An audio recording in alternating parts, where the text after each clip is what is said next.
নমস্কার, Sabita NS lifestyle পরিবার থেকে সবাইকে স্বাগত।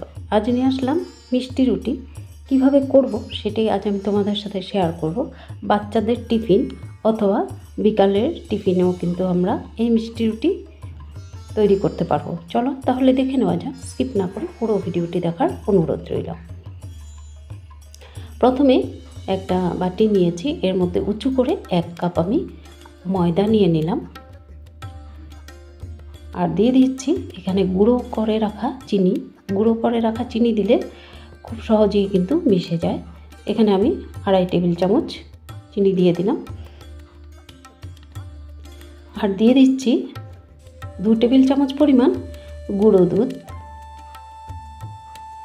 আর দিয়ে দিচ্ছি এলাচ গুঁড়ো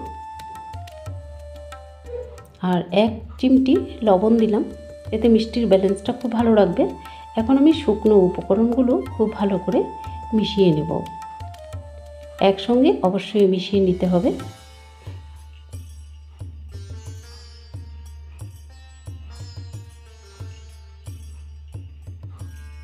তো খুব ভালো করে মিশানো হয়ে গেছে। আগের থেকে আমি দুধ খুব ভালো করে জাল দিয়ে ঘন করে নিয়েছি। এখন আমি অল্প অল্প দুধ দিয়ে ব্যাটার একটা তৈরি করে নেব। একসঙ্গে দুধটা দিতে যাবে না, তাহলে কিন্তু ব্যাটারটা পাতলা হয়ে যাবে।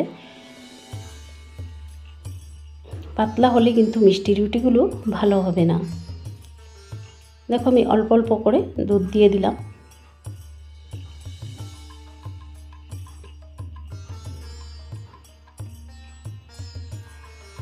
তো এইভাবে খুব ভালো করে বিট করে নিতে হবে।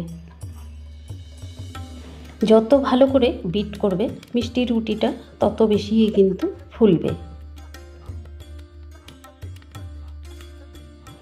আর ঘনত্বটা এমনটাই হতে হবে, দেখে বুঝে নিতে হবে।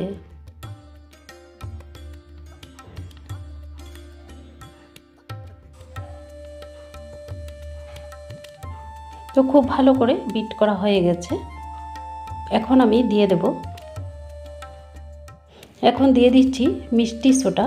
1/2 চামচ থেকেও কিন্তু কম দিয়েছি। আর এখানে দিয়ে দিচ্ছি 1/2 চামচ বেকিং পাউডার আর দিয়ে দিচ্ছি এখানে সামান্য পরিমাণে food colour, yellow food colour দিয়েছি আর সামান্য দুধ দিয়েছি। দিয়ে এখন আবার খুব ভালো করে বিট করে নিতে হবে। বেকিং সোডা বা বেকিং পাউডার দেওয়ার পরে কিন্তু এক সার্কুলেশনে কিন্তু ঘুরিয়ে নিতে হবে। আমি এখানে ফুড কালার ব্যবহার করেছি, তোমরা চাইলে এখানে না দিলেও কিন্তু হবে।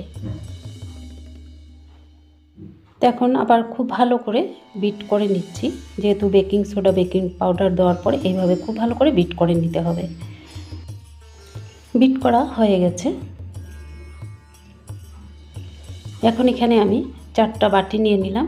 আগের থেকে আমি সাদা তেল মেখে নিয়েছি, তোমরা চাইলে এখানে বাটার বা ঘি ব্যবহার করতে পারো। এখন ব্যাটারটা যে তৈরি করেছি এখন এর মধ্যে দিয়ে দিচ্ছি।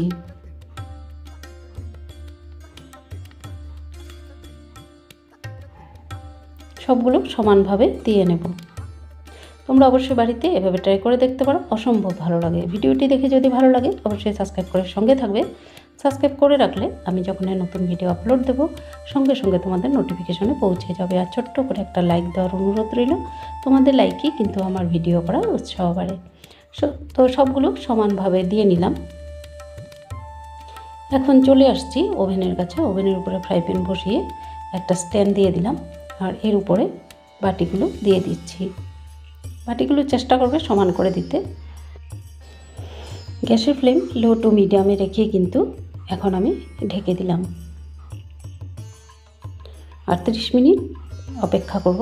আর এখানে যে ফুটোটা আছে ফুটোটাও কিন্তু আমি বন্ধ করে দিলাম। 10 মিনিট পর আমি এইভাবে চেরিগুলো দিয়ে দিচ্ছি, এতে চেরিগুলো উপরেই থাকবে। দেখো অনেকটাই ফুলে উঠেছে। এখন আমি চেক করে নেব।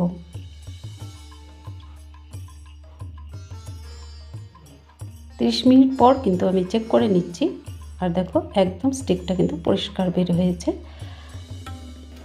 তো এখন আমি বাটিগুলো নামিয়ে নিয়েছি। ঠান্ডা হওয়ার পর তোমাদেরকে দেখাচ্ছি বের করে।